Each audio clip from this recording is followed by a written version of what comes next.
Hello.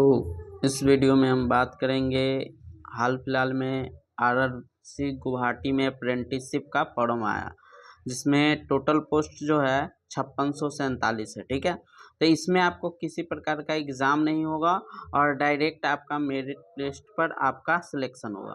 ठीक है, तो इसमें जानेंगे कि आखिर क्या इसका फ़ायदा है और क्या इसका नुकसान है। ठीक है, तो इसमें ज़्यादातर फ़ायदा ही होता है। और यह कब से स्टार्ट होगा इसका पूरा नोटिफिकेशन को देखेंगे। ठीक है, चलिए स्टार्ट करते हैं। तो सबसे पहले आप सरकारी रिजल्ट या एग्ज़ाम पर जाकर आप देखेंगे, वहाँ तो नोटिस में आपको दिखाएगा कि एक फॉर्म आया है आरआरसी की तरफ से। ठीक है, आरआरसी के तरफ से, आरआरसी गुवाहाटी का यह वैकेंसी है।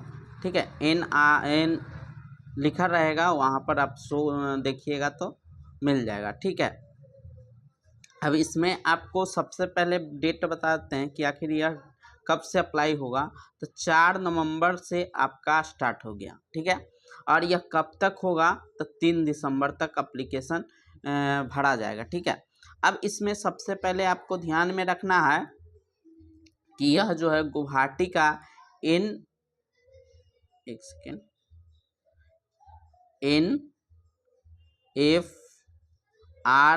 के तहत निकाला गया। ठीक है, नॉर्थ ईस्ट फ्रंटियर रेलवे के तरफ से यह वैकेंसी दिया गया।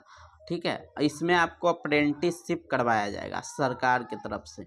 अब प्लस में सरकार आपको एक सर्टिफिकेट भी देगी, अब प्लस में कुछ मंथली इनकम भी इसमें होता है। जो भी करते हैं लगभग 8000 के करीब आपको मंथली इनकम भी दिया जाएगा। यह कोर्स जो होगा 1 ईयर का होगा। ठीक है, अब इसमें देखते हैं कि आखिर कैसे अप्लाई करेंगे और इसके लिए क्या क्या एलिजिबिलिटी होना ज़रूरी है। ठीक है, तो सबसे पहले देखिए यहाँ पर आते हैं। तो यहाँ पर सबसे मेनली जो ये होता है आईटीआई वालों के लिए होता है। तो इसमें आपको 10th का मार्कशीट होना चाहिए और प्लस आईटीआई का। ठीक है, ये दोनों के अंक पर जोड़कर उसका मेरिट लिस्ट तैयार किया जाता है। ठीक है, और जिसका जो भी ट्रेड रहेगा उसमें अप्लाई कर सकते हैं। नीचे दिया रहेगा आपका कि किस ट्रेड में कितना सीट है। ठीक है, उसी के आधार पर आपका मेरिट लिस्ट तैयार होगा। और जब आपका मेरिट लिस्ट तैयार हो जाएगा तब आप इसमें कुछ दिया गया है, जैसे डॉक्यूमेंट वेरिफिकेशन करवाना आपको पड़ेगा, तो आप करवा सकते हैं। ठीक है, और उसके बाद आपका 1 साल का ट्रेनिंग चलेगा। ठीक है, तो देखते हैं कि इसमें जैसे कि ये सब चीज़ लिखा हुआ है कि क्या क्या चाहिए। ठीक है, ये सब आपको मिल जाएगा कि क्या चाहिए।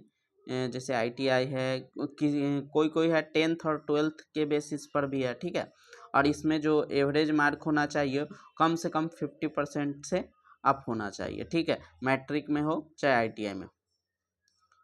उसके बाद आते हैं, तो देखिए यहाँ पर आपको दिया गया है कि कितना सीट किस जोन, एक तरह से जो गुवाहाटी है उसके आसपास का जो जोन है वहाँ, जैसे यहाँ पर एक वर्कशॉप है वहाँ पर 812 है। ठीक है, रानगिया नाम का एक जगह है वहाँ पर 435 है। तो ये आपको रहेगा एक तरह से लोकेशन है या वर्कशॉप का नाम है। ठीक है, नेक्स्ट आगे बढ़ते हैं। इसके बाद आप देखिएगा तो ये सारा चीज़ दिया गया है कि आपका कौन कौन सा ट्रेड है, तो कितना दिन तक आपका एक तरह से ट्रेनिंग चलेगा। ठीक है, तो ये सब आप अपना देख सकते हैं। उसके बाद आगे बढ़ेंगे।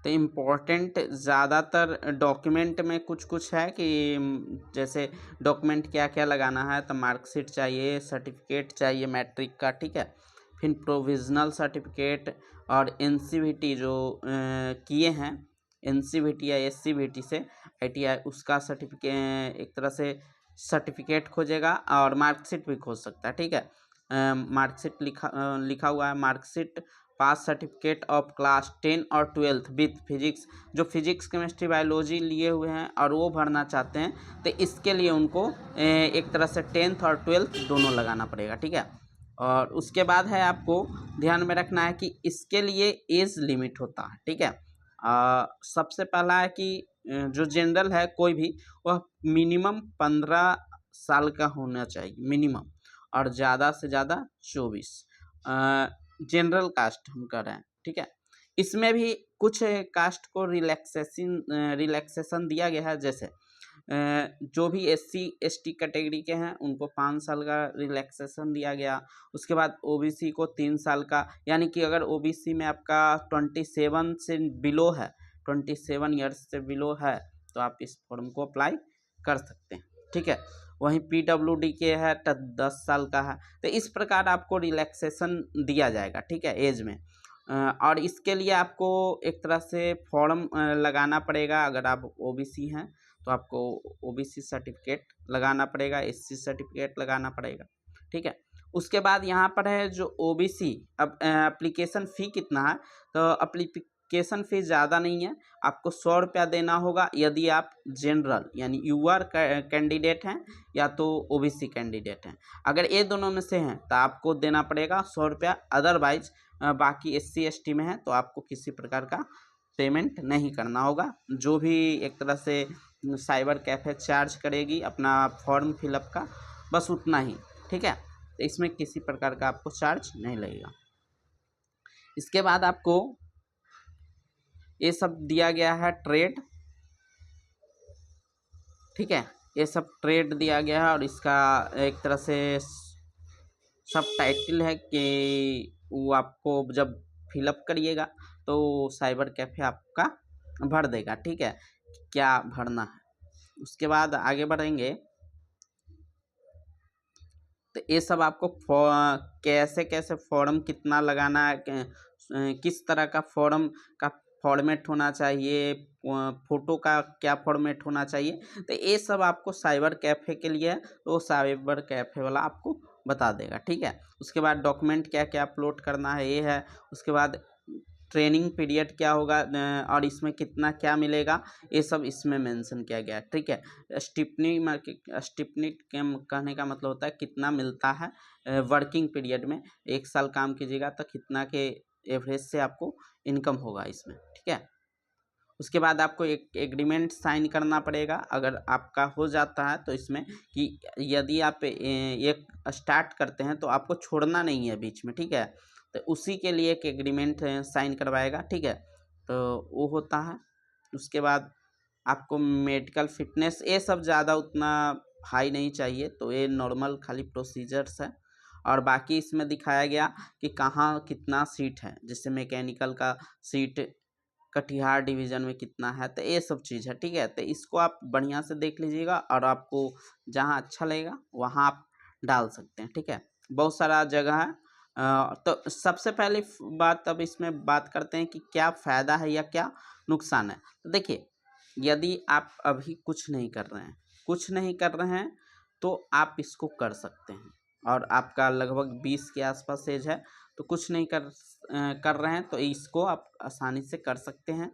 अगर आपका 10th में अच्छा मार्क्स है और NCVT ITI में भी अच्छा मार्क्स है तो आप इसको अप्लाई कर दीजिए, ठीक है। क्योंकि इसको अप्लाई जब करिएगा तो आने वाला ग्रुप D वैकेंसी में आपको बहुत कम नंबर पर हो जाएगा, ठीक है। तो ये फ़ायदा होता है, तो आप इसको कर सकते हैं। आप प्लस में आपको कुछ इनकम भी होते रहेगा लगभग 8,000 के अराउंड, ठीक है। तो इसका ज़्यादा से ज़्यादा बेनिफिशियल होता है। हाँ, यदि आप किसी चीज़ को में लगे हुए हैं तो आप इसको छोड़ सकते हैं, या आपका एज लगभग 26-7 है और आप इस बार के रेलवे में लगे हुए हैं जोड़ तोड़ से, तब इसको आप स्किप कर सकते हैं। अदरवाइज आप इसके लिए अप्लाई कर सकते हैं, ठीक है। ये आपके लिए ज़्यादा से ज़्यादा फ़ायदा ही पहुंचाएगा, ठीक है। रेलवे में अगर अपना एक तरह से देखना चाहते हैं भविष्य तो आप अप्रेंटिसशिप कर लीजिएगा, ठीक है, इससे आपको फ़ायदा होगा, ठीक है। तो इसमें ज़्यादा नहीं था, जितना इम्पोर्टेंट पॉइंट था उसको हमने डिस्कस कर लिया। बाकी आपको जो भी एक तरह से डॉक्यूमेंट कैसे भरा जाएगा या किस तरह का फॉर्मेट रहेगा फ़ोटो का, ये सब साइबर कैफ़े का है, ठीक है। तो आप एक बार इसको पढ़ लीजिएगा और उसके बाद इसको अप्लाई कर सकते हैं। इस वीडियो में इतना ही, धन्यवाद।